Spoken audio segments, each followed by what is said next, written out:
I saw his name on our credit card statement at 2 a.m. Lemurus, Paris. $6.847. My stomach dropped before my brain even processed why. That's our honeymoon hotel. I was scrolling through our finances because I couldn't sleep anymore. That had become normal.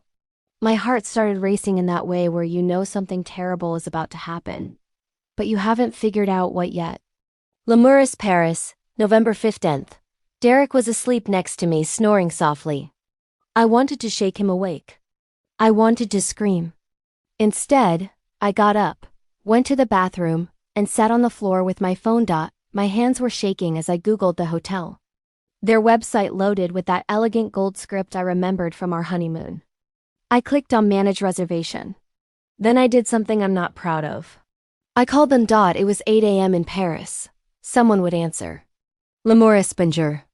Hi, yes. I'm calling about a reservation under Derek Mercer. November 15th? There was typing. My heart was pounding so hard I could feel it in my throat. Ah, yes, Mrs. Mercer. Your suite is confirmed. Deluxe accommodations with garden views. 2 guests checking in November 15th. Checking out November 22nd. Is there anything you'd like to modify? 2 guests. I ended the call and threw up in the toilet. Let me back up. I'm Vivian. I'm 41. I've been married to Derek for 12 years, together for 14. We have 2 kids, Emma who's 10 and Lucas who's 7. We live in Greenwich, Connecticut in a house that looks exactly like you'd picture. White siding, blue shutters, a golden retriever. From the outside, we're perfect. I work in travel marketing at Elite Voyages. The irony isn't lost on me. That I spend my days creating dream vacations when my own marriage was falling apart and I was too busy to notice. Or maybe I noticed and just kept telling myself I was being paranoid. That's the thing nobody tells you about marriage. You get really good at lying to yourself. The sign started 6 months ago. Derek working late on Tuesdays and Thursdays. Sales meetings. He'd say. I believed him because it was easier than not believing him. Then the gym membership. Derek has never been a gym person. But suddenly in July there was an $89 monthly charge from Equinox. He started going every Saturday morning, coming back at 10 a.m. freshly showered. The new cologne in August. A changed phone password in September. I noticed everything. I just didn't want to admit what it meant. The night I found the credit card charge, I couldn't sleep. I lay there next to Derek, and my brain was doing that thing where it replays every conversation. Every moment, every detail you ignored because facing the truth was too hard. At 3 a.m., I got up again. I went downstairs and stood in our kitchen trying not to cry. Our anniversary is November 16th, 12 years. And according to that hotel reservation, Derek was going to be in Paris at our honeymoon hotel. The day before. With someone else. I needed proof. The next morning I did something I swore I'd never do. I went through his things. Derek left for work at 7:30 like always. Kissed me on the forehead, said, "Love you. See you tonight." I watched him pull out of the driveway and waited 5 minutes. Then I went to his office. His personal laptop was on the desk, unlocked. That should have been my first clue. Derek locks everything. His Gmail was open. I saw his regular account. But in the corner there was a small icon showing a second account. My hands shook as I clicked it.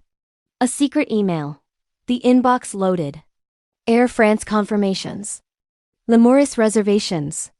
Restaurant bookings for Jules Verne, the Eiffel Tower restaurant where Derek proposed to me. And messages. So many messages. All from tessa.langford.design@gmail.com. I clicked on the thread. They'd reconnected on Facebook in March. Tessa was Derek's college girlfriend. Ancient history, he'd called her. Twice in 14 years. That's all he'd mentioned her. Apparently ancient history was very much present. By May they were texting daily. By June, they'd met in Boston when Derek told me he had a client meeting in Hartford. They'd kissed. I haven't felt this alive in years, he wrote. In July. It's complicated with Vivian. We've grown apart. I feel like we're roommates more than spouses. Roommates. In August. I think I'm going to ask for a separation. Not yet, not with the kids starting school. But soon. Then I saw the email from July 18th. Subject line: "Thank you for yesterday." I opened it. "Derek, I still can't believe you let me see your home. Walking through those rooms with you felt like stepping into the life we should have had. I loved the blue bedroom. That would be perfect for a guest room or office. And your kitchen is gorgeous. I can picture us cooking together there someday. I know we have to be careful, but yesterday felt like a glimpse of our future. Thank you for trusting me enough to show me your world. I can't wait until it's our world. Love always, T." I read it 3 times. He brought her to our house while I was at work. While our kids were at summer camp, she walked through our rooms, our bedroom, our kitchen. She stood in spaces where my children play, where I make breakfast, where we live. He gave her a tour like she was a potential buyer. Like our 12 years together was just a showing before the real owner moved in.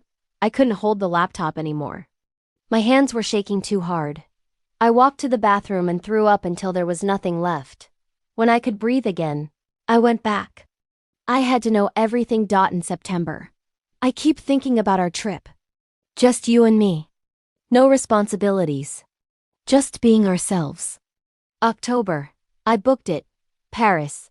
November 15th to 22nd. Just us. Our do-over. I know it's risky with our anniversary, but Viv won't question it if I say it's a work conference. I sat there staring at the screen, unable to move. I thought about my mother. She died 3 years ago from pancreatic cancer. Before she died, she told me, "Vivian, never let a man make you feel small. And never ignore what your gut is telling you. I wasted too many years on your father. Don't make the same mistake." My father cheated for years. She knew. But she stayed. I took screenshots of everything. Every email. Every message. Every receipt.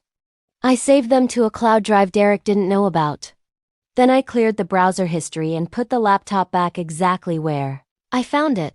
Then I went upstairs and threw up again. I had to tell someone. I couldn't carry this alone. I called my sister Carolyn from my car in the Target parking lot. I'd driven there because I couldn't be in that house. "Carl," I said when she answered. My voice cracked. "Viv? What's wrong?" I told her everything. The credit card, the emails, Tessa, Paris, all of it. Carolyn was quiet. Then, "Viv, I'm so sorry, but I'm not surprised." "What?" At the 4th of July barbecue, I saw him on his phone smiling in this way that felt off. "And he's been distant with you." Anyone could see it. Everyone could see it. Everyone except me. Or maybe I saw it too. Maybe I just didn't want to believe it. I want to tell you that I confronted Derek immediately. That I threw his stuff on the lawn and demanded a divorce. But real life isn't like that. Real life is messy and complicated and full of logistics. Like, we have a joint bank account. I need to protect my money. Like, I'd need a divorce lawyer. And I had no idea how to find one. Like, what would I tell the kids?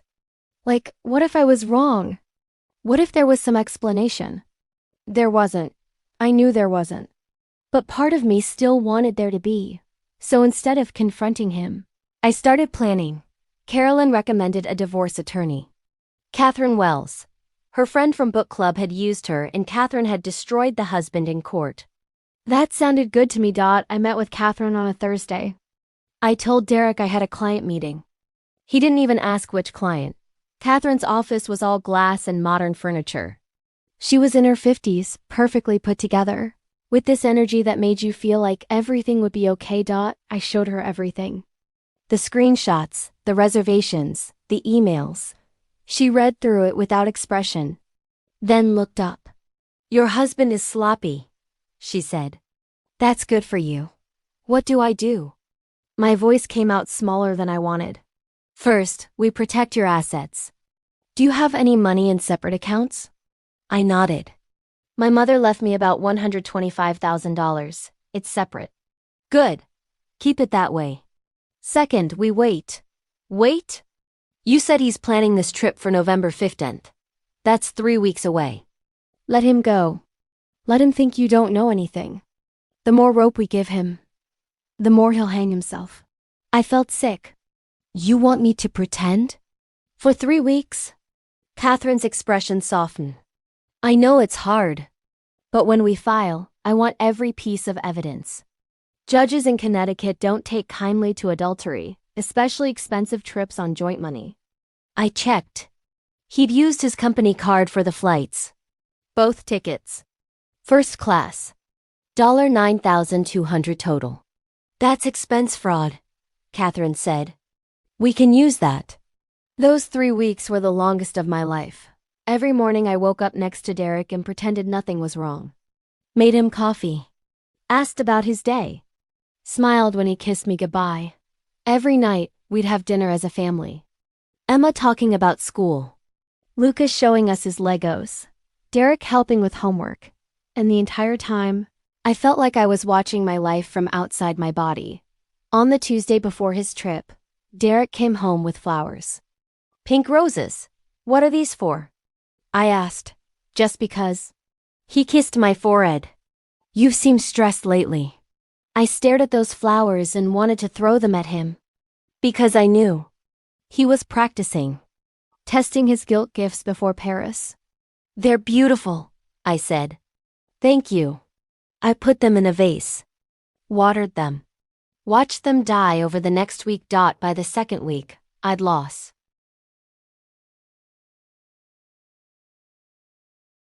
I did. But it nearly killed me. Derek left for his conference on November 15th. I drove him to the airport. He kissed me at departures. I'll miss you. Love you. Love you too, I said. The words came out automatic, empty. I watched him walk into the terminal and thought, this is it. This is really happening. I drove home, picked up the kids and tried to act normal. Pizza for dinner. Movie night. Bedtime. Then I went to my room and pulled out my laptop. I did something petty. I tracked his flight. Air France 007. JFK to Paris.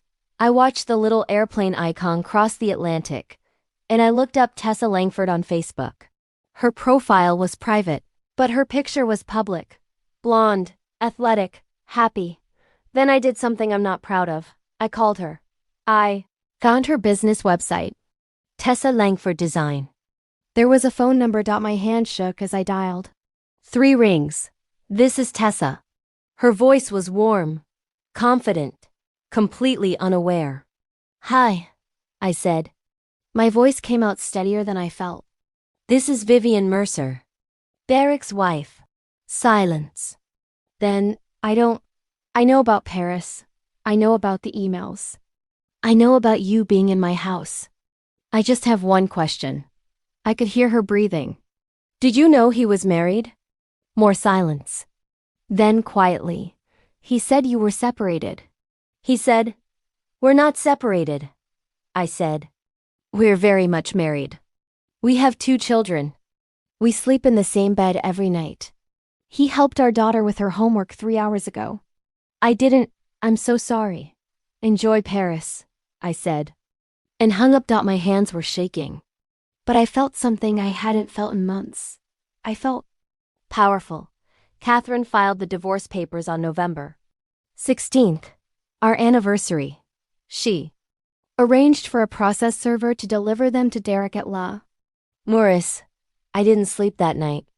I kept imagining the scene. Derek and Tessa probably happy, and then a knock on the door. Derek Mercer. Yes? You've been served? Derek called me at 3 a.m. Paris time. 9 p.m. my time. I was on the couch with wine, watching a show I wasn't really watching. When I saw his name, my heart started racing. I let it ring 4 times. Then answered. Vivian. His voice was strained, panicked. Viv, we need to talk. Do we? This isn't I can explain, can you? I know how this looks. You're in Paris, I said. At our honeymoon hotel. With another woman. On our anniversary. How exactly does that look, Derek? Silence. How long have you been planning to leave me? It's not. There are emails, Derek. Months of them. I'm going to ask for a separation. Just us, no responsibilities. Do you remember writing those? More silence. Then, Viv, please. Can we talk when I get home? I'll come back early. No, I said. We're done talking. My lawyer will be in touch.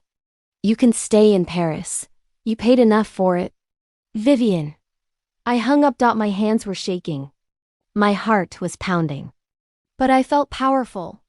Derek came home 3 days later. He'd cut his trip short. Tessa had left Paris the day he got served. He moved into a hotel. Carolyn helped me change the locks. Catherine filed for custody and support. The divorce took 7 months. I got the house. I got primary custody. Derek got every other weekend and supervised visits. The company fired him for the credit card fraud. He had to pay them back. He lost his health insurance. He moved back to Hartford to live with his mother. Tessa blocked him on everything. I want to tell you I felt triumphant. That I was thriving. That's not how it worked. The truth is, the divorce wrecked me. I lost more weight. I cried at random times. Grocery store. My desk. Driving. I went to therapy twice a week and still had panic attacks. Emma started acting out. Lucas had nightmares. They missed their dad. One night, Emma came to my room after bedtime. Mom? She was crying. Did Daddy stop loving us? Something sharp hit my chest. I pulled her into bed. No, baby. Daddy loves you and Lucas so much. This is about grown-up stuff. Not about you. But he left. He left me, I said carefully. He didn't leave you. You'll still see him. She was quiet. Then, are you going to be okay? I was supposed to be comforting her. Instead, my 10-year-old was comforting me. Yeah, I said. We're all going to be okay. I held her until she fell asleep. Then I cried again. I missed him too, which made me angry at myself. I missed the person I thought he was. I missed the life I thought we had. I missed feeling safe. Dating seemed impossible. Who would want a divorced mom with trust issues? My friends were supportive, but I could see the pity. I hated being the cautionary tale.